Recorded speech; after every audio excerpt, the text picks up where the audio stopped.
Help? I located the shop, but it was vandalized, and the owner is missing. All I found was your order. I was afraid of such bad news.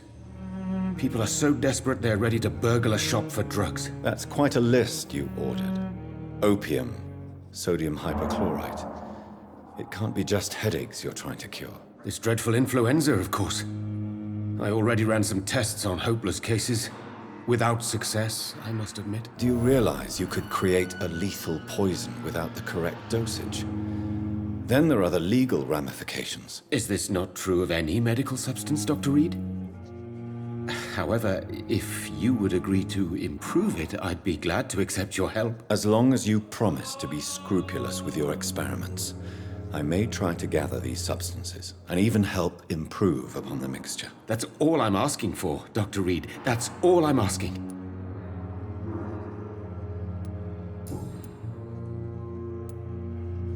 I want to know about these secret tests you run, and if they can save people from this epidemic.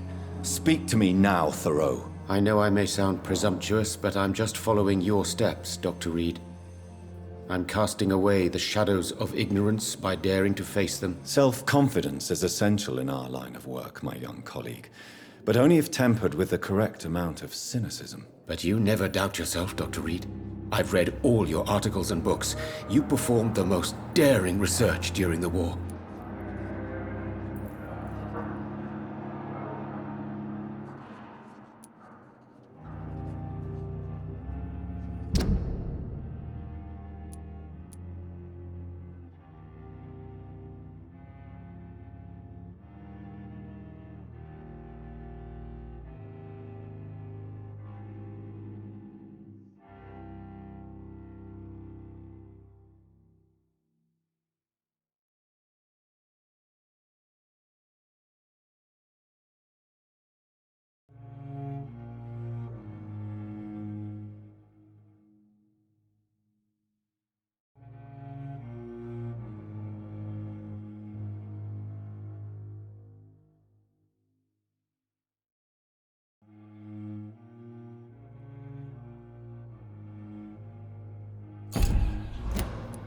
You have my support, Dr. Strickland. I know exactly what it feels like to battle an unknown disease with only your mind and force of will to help you. Thank you, Dr. Reed. You don't know what that means to me.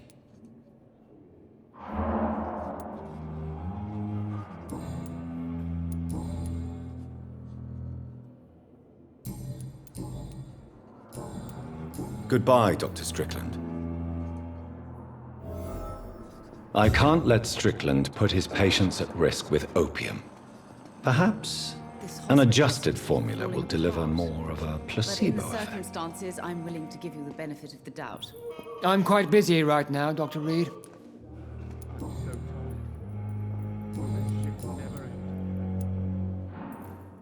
Do you think Dr. Strickland has any chance of curing the Spanish flu by himself? His wish to cure the sick is not driven by pride, but by an idealistic view about our mission here.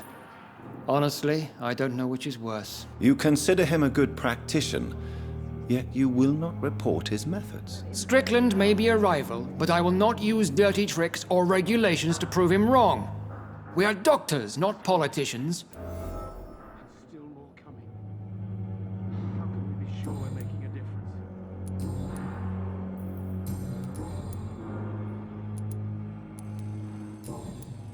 Thank you for your time. We'll talk later. Good evening, Dr. Strickland. And good evening to you, Dr. Reed. Can I be of any help? Did you know Dr. Ackroyd never reported your experimental research, despite the fact he doesn't agree with it? Really? I didn't suspect he knew about my work. I must confess I am surprised. Perhaps he thinks you should realize for yourself the danger of what you're doing. See how condescending he can be? My God, he can be so irritating.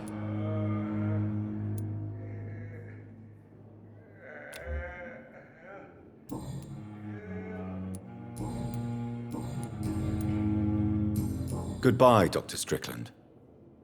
This hospital seems to be falling apart. But But in the circumstances, I'm willing to give you the benefit of the doubt.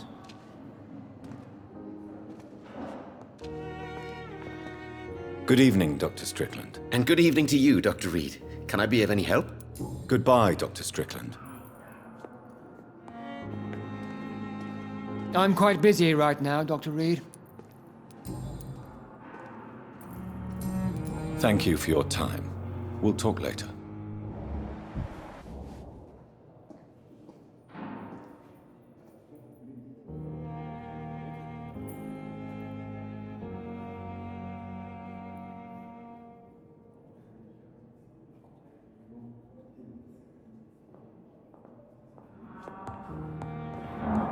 Good evening, sir.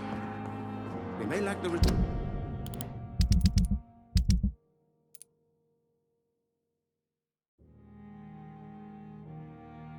resources, but we have some of the most brilliant minds in London and Pembroke.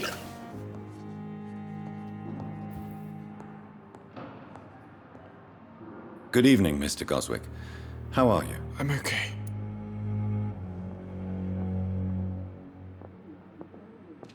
This hospital seems to be falling apart. But in the circumstances, I'm willing to give you the benefit of the doubt.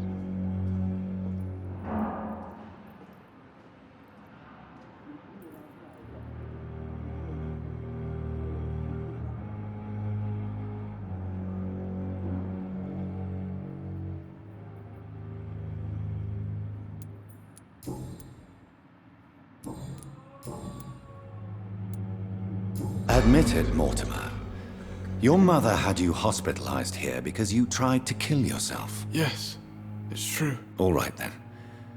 This is the first time we've really shared information about your case. Shall we call this progress? Call it what you want, Dr. Reed. But in the circumstances, You can trust me. I won't report you to the authorities. My one and only concern is your health. I guess I should thank you then. Can I help you in any way, Mr. Goswick? I wrote a letter for my mother. She was supposed to read it after my death. But I suppose she doesn't have to read it now. I see.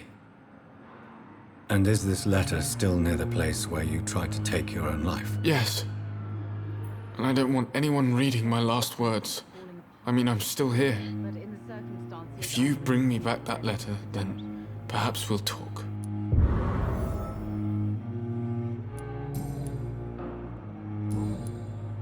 I have to go now, sir. But don't hesitate to contact me if you need any help. Good evening, sir. Doctor. Good evening, Doctor. How is my son doing?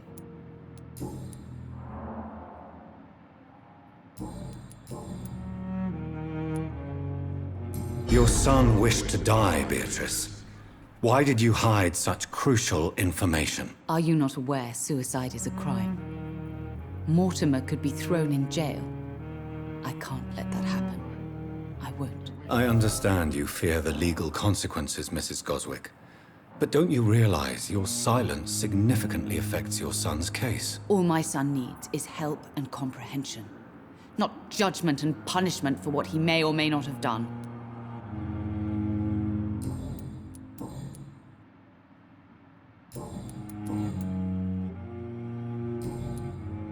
Goodbye, Mrs. Goswick. Good evening, Mr. Goswick. How are you? I'm okay.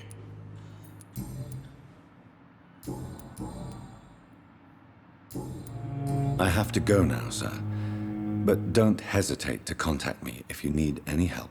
I'm alright. Don't waste your time.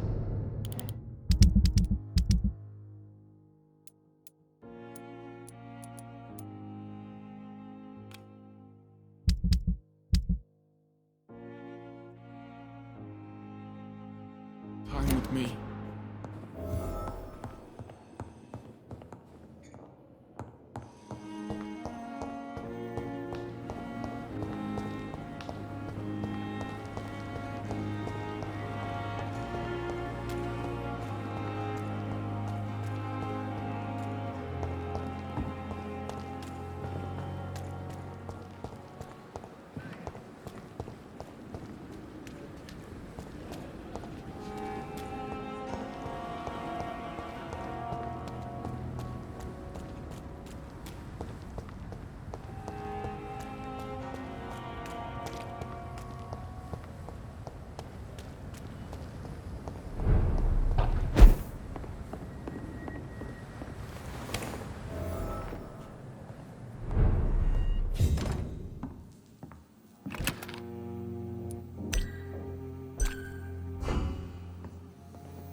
In this letter, Mortimer Goswick does nothing to hide his desire to die. I could give it to his mother, but doing so would betray his trust.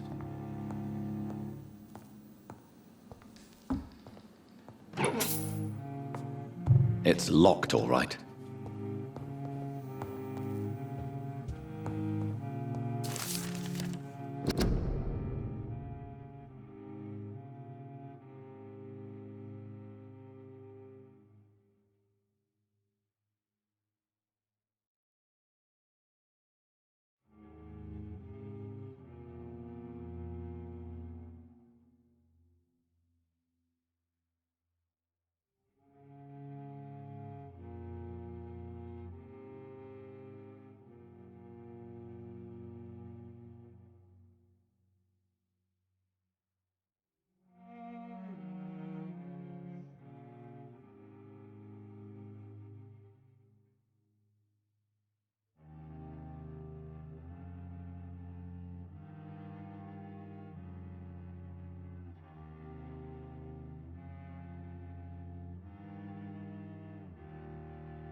It's locked.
The flower's dying.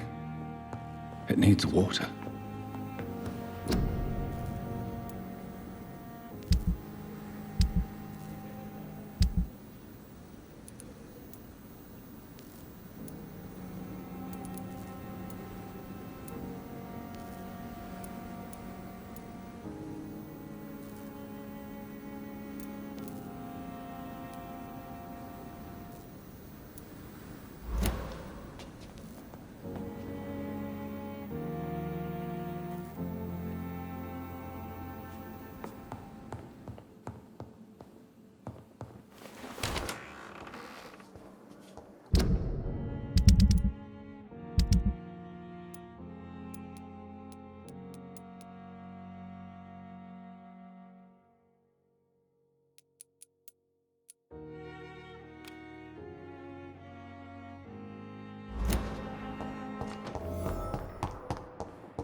It's locked, all right.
Good evening, sir.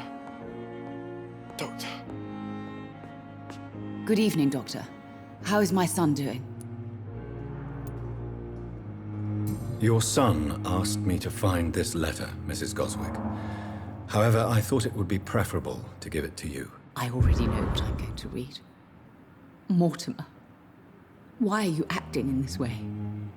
I have done everything I can to help you, but it's not enough.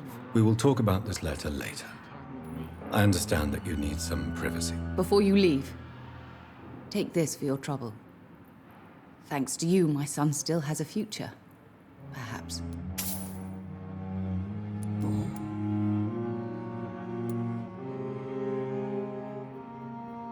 I have read your son's suicide note. It was not an impulsive gesture, nor was it his first attempt. He threatened to kill himself a few times before. But I never thought he would dare to punish me this much. Punish you? Why? I've known for a long time he was not happy with his life. But I always hoped he cared enough to avoid making me suffer like this. Mortimer is extremely vague as to his motivations for committing suicide.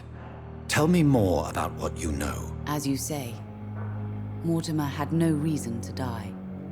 All he said to me was that he wanted to make the world a better place, but couldn't. Waste your time with me. What do you think he meant by making the world a better place? Mortimer has always been a sensitive soul.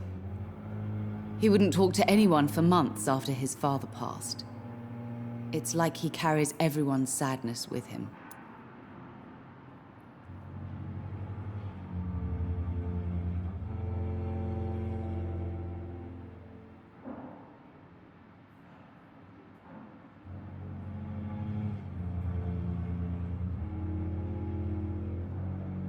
Good evening, sir. Doctor.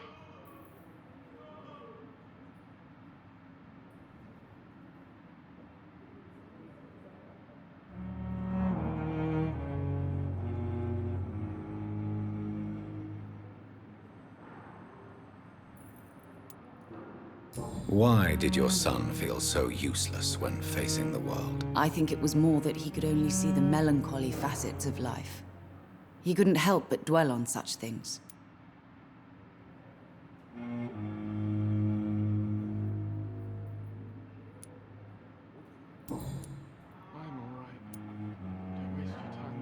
you realize your son could try to kill himself again? He might succeed next time. I think about it every minute. But I won't stop fighting for my son's future. That's how much I love him.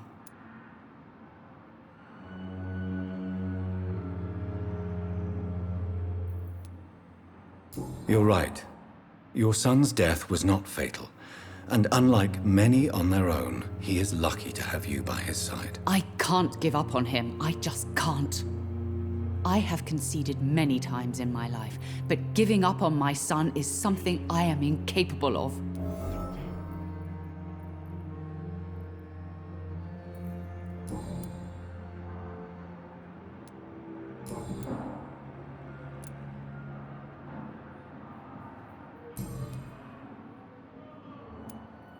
Goodbye, Mrs. Goswick.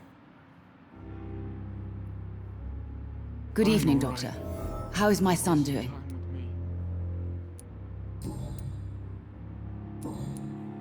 Goodbye, Mrs. Goswick.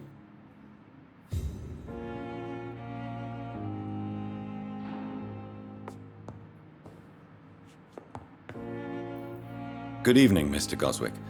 How are you? I'm okay.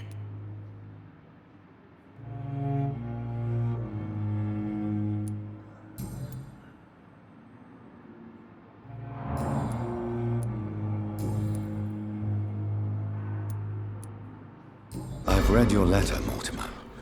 You wrote about an unbearable feeling of despair while the world crumbles around you. Tell me more about it. There's nothing more to say, really. It's hurtful, it's unbearable, and I don't ask anyone to understand what I feel.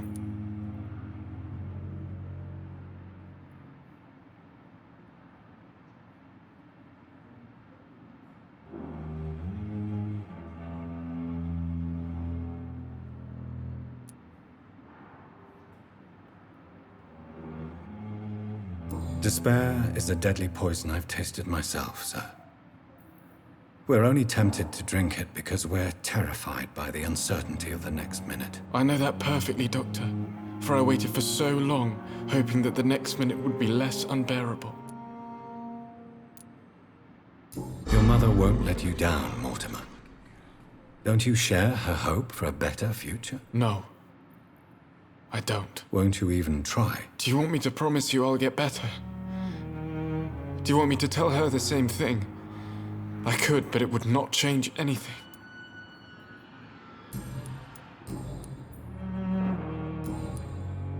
I have to go now, sir.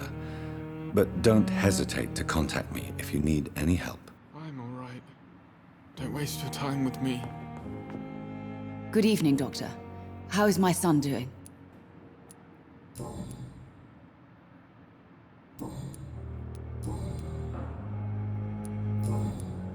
Goodbye, Mrs. Goswick.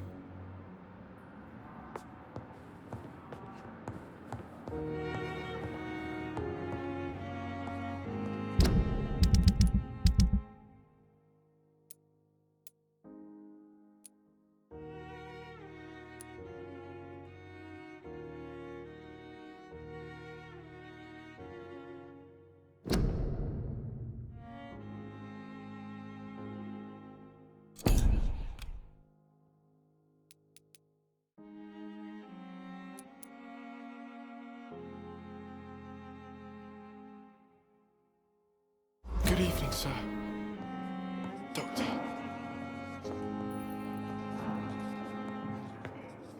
Good evening, Dr. Strickland. Have you seen any suspicious activity in the vicinity, Dr. Reed? No more than usual. This is no laughing matter, Dr. Reed. A patient of mine has been murdered. Mr. Fiddick is dead.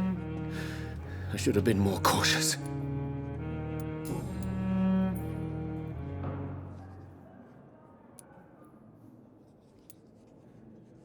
What is troubling you so much, Dr. Strickland? Is there something else? I had to meet face to face with the son and daughter of Mr. Fiddick this afternoon. Their eyes. I could barely stand before their accusing gaze. This difficult task is part of our job, Dr. Strickland. It's our responsibility. I know. As I also know they'll never get the answer to the question they daren't ask. They were the embodiment of cold fatalism. Why are you blaming yourself for the death of Mr. Fiddick? It is our fault. Mr. Fiddick has stayed longer than needed here because Dr. Ackroyd and I could not agree on the correct treatment. This argument has nothing to do with his death. He was murdered. But if we had performed the surgery sooner, he would have left the hospital and avoided this fate.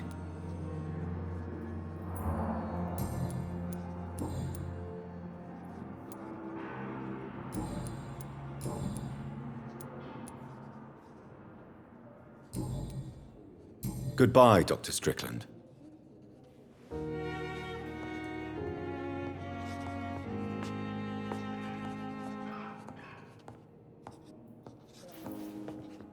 Good evening, Dr. Ackroyd. You're the last person that I want to see right now, Dr. Reed. I see that you are as friendly as ever. Are you really going to ask me why? That would just be more evidence of your selfishness.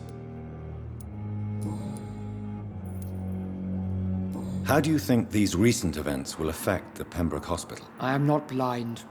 There is something strange about you and Dr. Swansea. One day you'll have to provide answers. Don't you think the epidemic is enough to deal with, without wasting time on insults and suspicions? Yes, the epidemic. Convenient, isn't it? Just like the war, really. Hundreds are already dying, so who cares about one more? You are troubled by the death of your patient.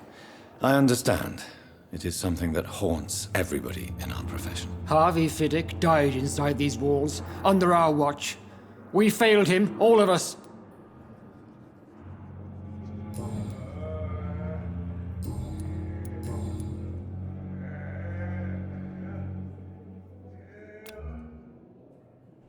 Do you need my assistance? Don't be ridiculous. I'm capable of dealing with this myself. I've just not taken the time to do so. Then you are lucky that I have taken the time to do so. Consider it a gesture of solidarity between professionals. I wish this hospital could have received as much attention from you, Dr. Reed. We do not see you in surgery very often.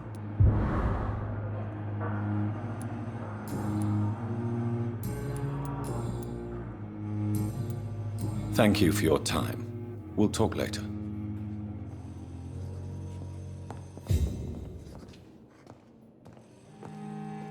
Good evening, Dr. Reed.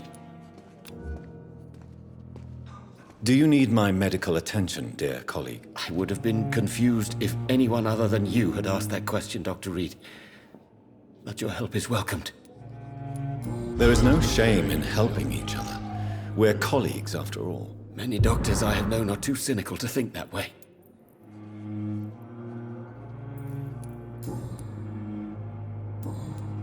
Goodbye, Dr. Strickland.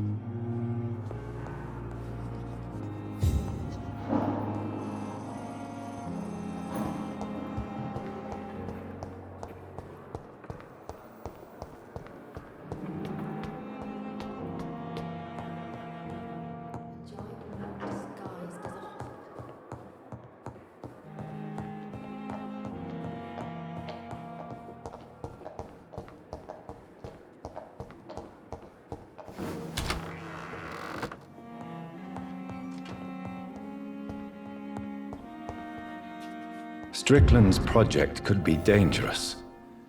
I have a mind to report him to Dr. Ackroyd.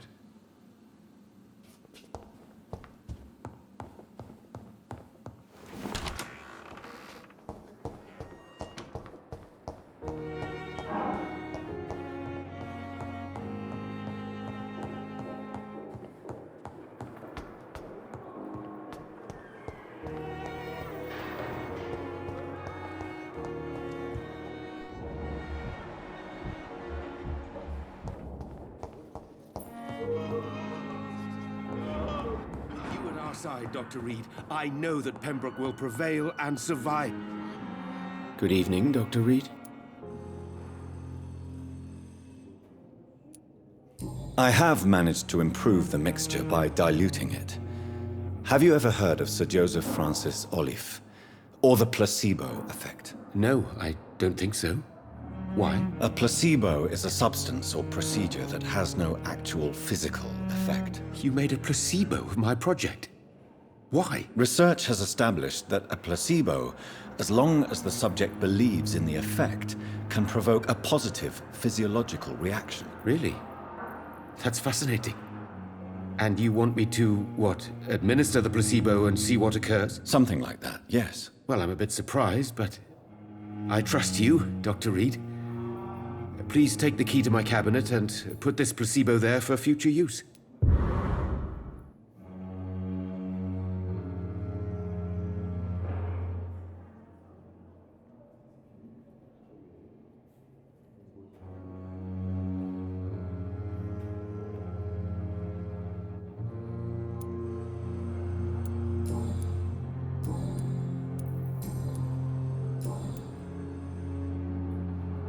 Goodbye, Dr. Strickland.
It's locked.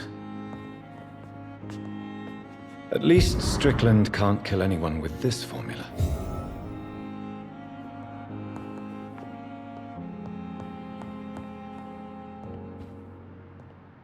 It's locked, all right. It's locked.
Good evening, sir.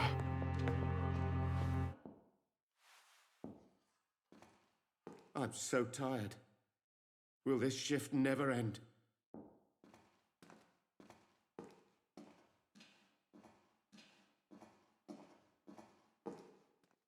Good evening, Mr. Goswick. How are you? I'm okay. Your medical report says you're not affected by the Spanish flu. What do you think of that, Mortimer? Does it make me happy? Not in the slightest. If it was up to me, I would have left this place long ago. I know I don't belong here. And why do you think you don't belong here? I know the staff have more important things to do than look after me. There's plenty of patients here who need their attention.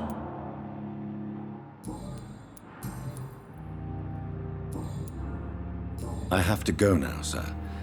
But don't hesitate to contact me if you need any help. Good evening, sir. Doctor. Good evening, Doctor. How is my son doing? I've read your son's medical report, Beatrice. It's not the flu or anything life-threatening. What has you so worried? He was at death's door when he was brought here. I just want him to be better as soon as possible. He's not out of the woods yet, you know. He might need to stay here longer than expected. Take care of him then, Dr. Reed. People here only seem to focus on contagious patients. I worry my poor Mortimer will be neglected.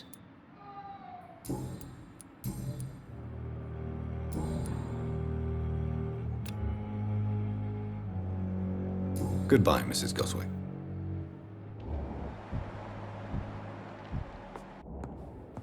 So many deaths.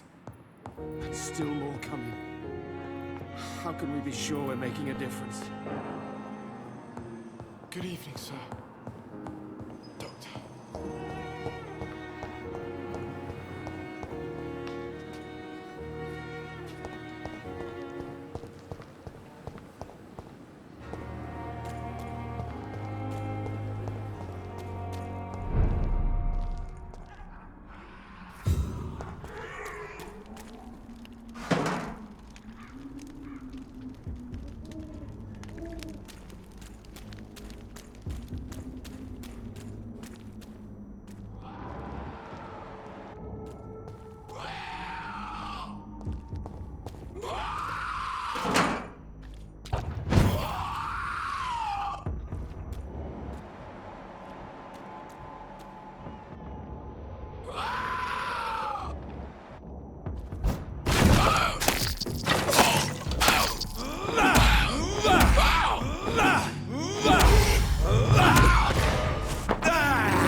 Silence.